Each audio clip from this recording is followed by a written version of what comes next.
Bienvenue, vous êtes sur la TMS TV, la chaîne qui vous montre tout ce qui est caché. Si vous êtes nouveau ou nouvelle sur la chaîne, abonnez-vous et n'oubliez pas d'activer la cloche de notification pour recevoir nos informations à temps réel. 12e édition Dialaw Festival Rythme du Monde, bien dosé de musique, danse, théâtre, conférences, expositions, formations, marché, artisanat, en prônant le thème suivant, la place de l'art et de la culture dans la transition écologique, économique et sociale, qui se tiendra du 24 au 28 avril 2024 à Toubab Dialaw. La 12e édition du festival Dialaw Festival Rythme et Forme du Monde. Un objectif intergénérationnel et interculturel, favoriser les rencontres entre les artistes internationaux et les artistes nationaux, favoriser les rencontres aussi entre les artistes et les populations et faire de Toubab Dialaw le festival un festival grandiose. Pour nous, c'était important de montrer que l'art réunit. L'art réunit non seulement des personnes de couleurs différentes, l'art réunit des personnes de cultures différentes, il réunit des personnes de genres différents. Et pour nous, c'est ça, l'art rassemble et c'est un de nos objectifs dans le festival. Comme je le disais tout à l'heure, en fait, le thème chaque année est choisi avec le comité d'organisation qui est composé d'artistes, d'acteurs culturels, d'acteurs dans le milieu écologique, de jeunes, de pêcheurs, de mamans, de vendeuses, de poissons, d'agriculteurs. Et comment maintenant mêler tout ça dans un seul thème et parler maintenant de pont entre ces différentes disciplines. Voilà. Et comment le festival compte réaliser ce pont? Pendant le festival, on organise des débats, des discussions, des conférences autour des thématiques qui sont liées au thème. Et donc des acteurs culturels, des acteurs éco et environnementaux viennent discuter sur le thème et échanger avec les festivaliers.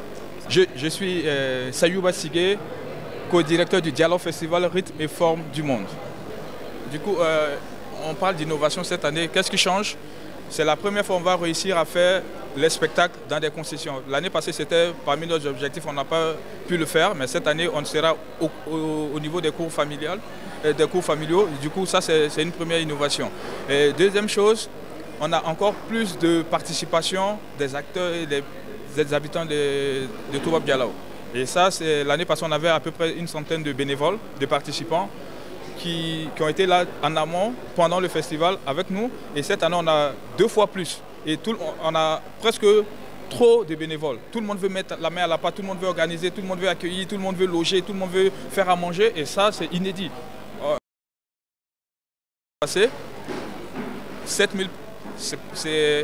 L'année passée, c'était 7 000. Cette année, on espère atteindre 10 000, 12 000. C'est l'objectif cette année. Et justement, on a éclaté, on va dire ça, le festival sur différents points pour pouvoir accueillir le maximum. Parce que tous les spectacles ne sont pas... Tout le monde n'aime pas tout. Du coup, on a proposé un maximum de choix et chacun peut se servir, chacun peut découvrir, chacun peut tester, chacun peut... Voilà, on l'a fait sciemment justement pour que tout le monde puisse avoir quelque chose. Tout le monde puisse se servir et que toutes les composantes de la société puissent avoir son compte. Aimé Boissy, je suis le président de l'association pour la promotion et le développement durable du Dialaw. En même temps, je suis le coordinateur du festival. Je disais qu'en fait, pour y arriver, il y a eu l'adhésion de tous. C'est-à-dire qu'aujourd'hui, à Toubab Dialaw, la population s'est appropriée le festival. J'avoue qu'avant l'arrivée des co-directeurs, Rachel et Sigé, on disait que le festival, c'est le festival des Toubab. Mais aujourd'hui, c'est le festival du Dialaw. Ça, tout le monde le reconnaît. Les gens sont pressés d'assister au festival, d'assister au marché et d'assister à toutes les activités.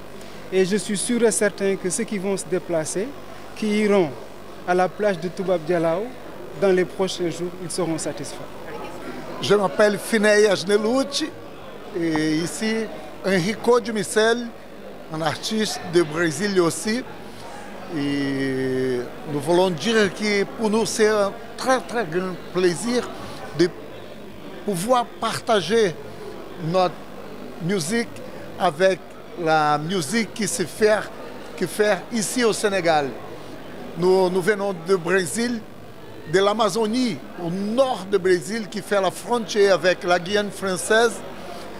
Et nous sommes très, très contents de pouvoir venir ici participer d'un très, très grand festival de grande importance pour la culture sénégalaise.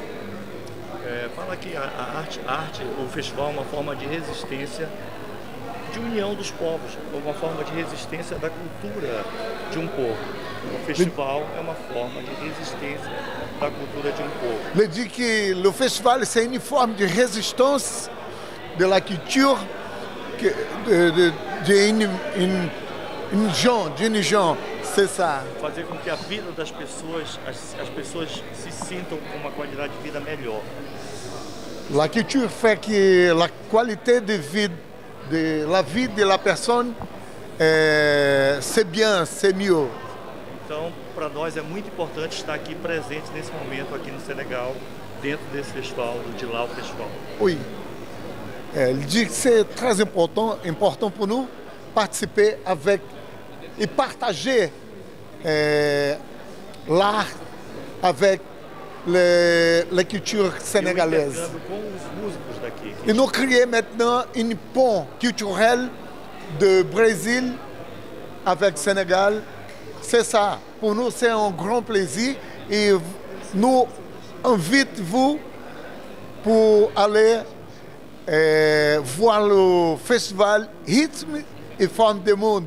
E como divulgação de Senegal, nós estamos levando 3 vídeos gravados aqui. Et nous enregistrons ici 3 vidéoclips ici au Sénégal pour nous aller au Brésil avec ils. Muito obrigado. Merci beaucoup.